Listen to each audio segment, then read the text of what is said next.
नमस्कार, हल्ला बोल टीवी देख रहे हैं आप और मैं हूं विकास सिंह आपके साथ। बिहार के कटिहार में इकबाल के फोन में ऐसा क्या था जिसके लिए एनआईए ने इतनी बड़ी रेड कर दी? क्या है ये पूरी खबर? इस पर विस्तार से बात करने के लिए हमारे साथ मौजूद हैं हल्ला बोल टीवी के संपादक दीपक शर्मा। देखिए, मामला तो हैरान करने वाला है विकास, क्योंकि एनआईए की टीम कटिहार में ही नहीं, बिहार के 8 ठिकानों पर रेड करती है और ये टेरर फंडिंग से जुड़ा मामला है। सीधे आतंकी संगठनों को पैसे भेजने और आतंकी संगठनों को लॉजिस्टिक सपोर्ट और दूसरे तरह के सपोर्ट देने का मामला है।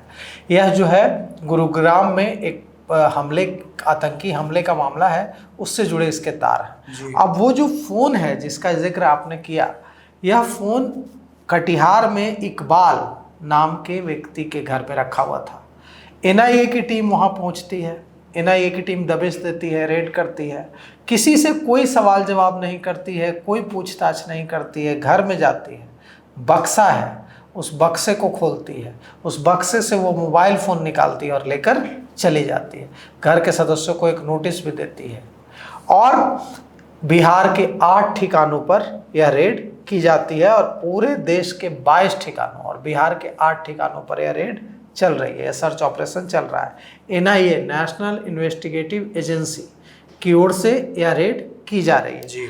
यह पूरी तरह से आतंकी साजिश से जुड़ा मामला है और कटिहार से जो हमारे संवाददाता ने जो हमें खबर भेजी है उसके मुताबिक यह जो छापेमारी है, इसके बाद वहाँ कटिहार में तरह तरह की चर्चाएं हैं, लेकिन नोटिस देने से, जो एक विधिवत नोटिस दिया, उससे काफ़ी चीज़ें साफ हो गई हैं।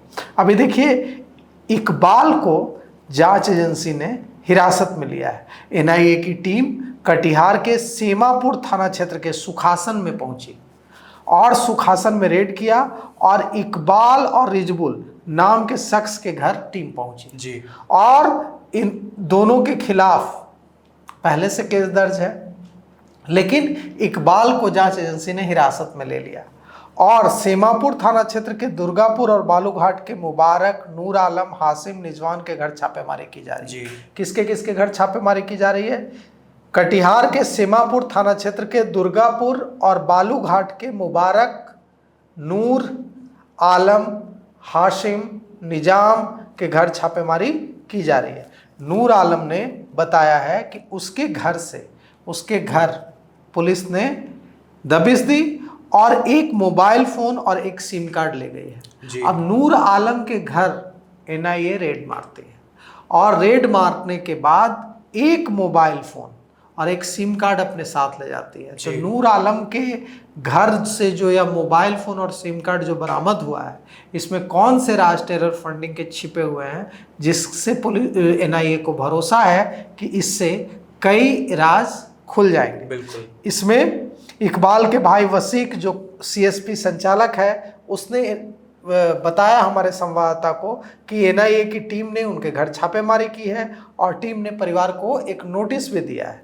इकबाल को हिरासत में लिया गया है और एक मोबाइल फ़ोन, नूर आलम ने बताया कि एक मोबाइल फ़ोन और एक सिम लेकर चली गई है टीम।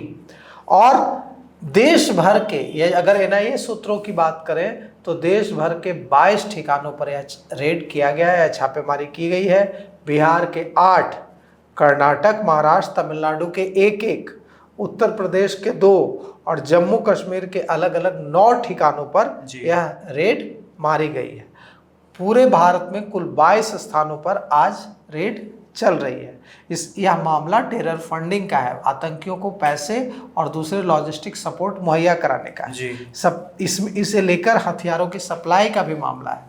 तो यह जो छापेमारी की जा रही है, यह आतंकियों को, टेररिस्ट को पैसे भेजने और हथियारों की सप्लाई करने से जुड़ा बताया जा रहा है। इसे जो अभी तक जानकारी मिली है कि गुरुग्राम में, जैसे गुड़गांव कहा जाता था, अब उसका नाम गुरुग्राम हो गया है, तो गुरुग्राम में एक क्लब पर छापेमारी, एक क्लब पर टेरर अटैक हुआ था। उस क्लब पर गुरुग्राम में वो जो टेरर अटैक हुआ था, उसी टेरर अटैक से जुड़े सिलसिले में यह छापेमारी हो रही है और इसी में आतंकियों के नेटवर्क और टेरर फंडिंग्स पर पुलिस तहकीकात कर रही है और पुलिस को ऐसे सुराग मिले हैं कि इसके तार बिहार से जुड़े हुए हैं, उत्तर प्रदेश से जुड़े हुए हैं, महाराष्ट्र कर्नाटक से जुड़े हुए हैं। तो इसलिए बिहार के 8 ठिकानों पर टेरर फंडिंग को लेकर छापेमारी की गई है।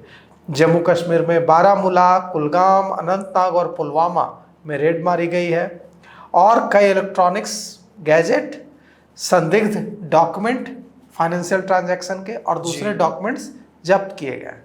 जम्मू कश्मीर के बारामूला जिले के, जम्मू कश्मीर का जो बारामूला जिला है, वहाँ के पट्टन शहर के जंगन गांव में भी रेड चल रही है और एनआईए की तरफ से अभी तक इस बारे में कोई भी जानकारी साझा नहीं की गई है ऑन रिकॉर्ड। लेकिन हमारे सूत्र बता रहे हैं कि अब पूरा मामला टेरर फंडिंग का मामला है। सर, ये बहुत चिंताजनक स्थिति है, क्योंकि जम्मू कश्मीर के बाद अगर जहां सबसे ज़्यादा रेड मारे गए हैं वो बिहार में 8 जगह पे छापेमारी की गई है। तो क्या ये मामला इस चीज़ से भी जुड़ा हो सकता है? बीच में जो हमें पता चला था कि आतंकी के घुसपैठियों की खबर आई थी, तो क्या उससे भी जुड़े हुए तार एनआईए खंगाली? देखिए, दिक्कत क्या है कि बिहार के जो 7 जिले हैं जी, वो नेपाल की सीमा से सटे हुए जिले हैं। तो यहाँ घुसपैठ का खतरा नेपाल से नहीं है, लेकिन नेपाल में घुसपैठ आसानी से वे लोग कर लेते हैं जी, आतंकी, और नेपाल के रास्ते भारत में घुसने की कोशिश करते हैं, क्योंकि उन्हें पता है कि ओपन बॉर्डर है। पाकिस्तान के रास्ते घुसने में दिक्कत आती है, बांग्लादेश के रास्ते घुसने में दिक्कत आती है, क्योंकि वहाँ ओपन बॉर्डर नहीं है। लेकिन नेपाल और हमारा तो एकदम दो भाई भाई वाला रिश्ता है नेपाल और भारत का।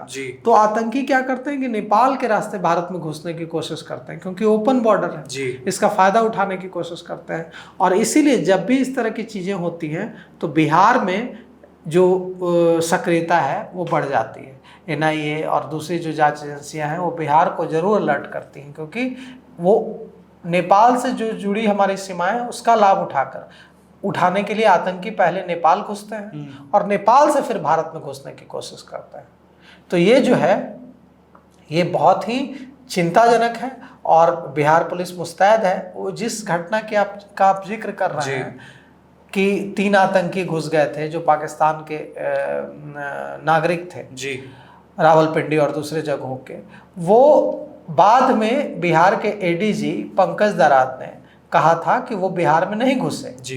खबर ऐसी आई थी कि वो जब राहुल गांधी की यात्रा चल रही थी तो वो बिहार में घुस गए और इस वजह से राहुल गांधी की यात्रा में बदलाव भी करना पड़ा था, रोड शो कैंसिल करना पड़ा था, कई जगह की जो उनकी रुकने की जो योजना थी वो नहीं हो पाई थी, कई जगह उन्हें खुली गाड़ियों में उन्होंने घूमना बंद कर दिया था, बंद गाड़ियों में घूमने लगे थे, कई दिक्कतें आई थी। लेकिन बाद में एडीजी पंकज दराद ने साफ कर दिया था कि ये तीनों, पहले ऐसी खबर आई थी कि तीनों आतंकी नेपाल पहुंचे हैं और नेपाल से ये घुसने की कोशिश में है बिहार में, लेकिन वे बिहार में आए नहीं, वे सीधे मलेशिया के लिए निकल गए। तो ये तीनों आतंकी बिहार में कभी आए ही नहीं जी। तो देखा किस तरीके से एनआईए ने बिहार के कई अलग अलग जगहों पर छापेमारी की है और सिर्फ बिहार में ही नहीं बल्कि भारत के कई राज्यों में छापेमारी की है। आगे इसकी जो भी खबरें होंगी हम आप तक उसे लेकर आएंगे। इस खबर के बारे में आप क्या सोचते हैं हमें कमेंट करके ज़रूर बताइएगा। फिलहाल इस खबर के लिए इतना ही। आगे की खबरों के लिए बने रहिए हल्ला बोल टीवी के साथ। शुक्रिया।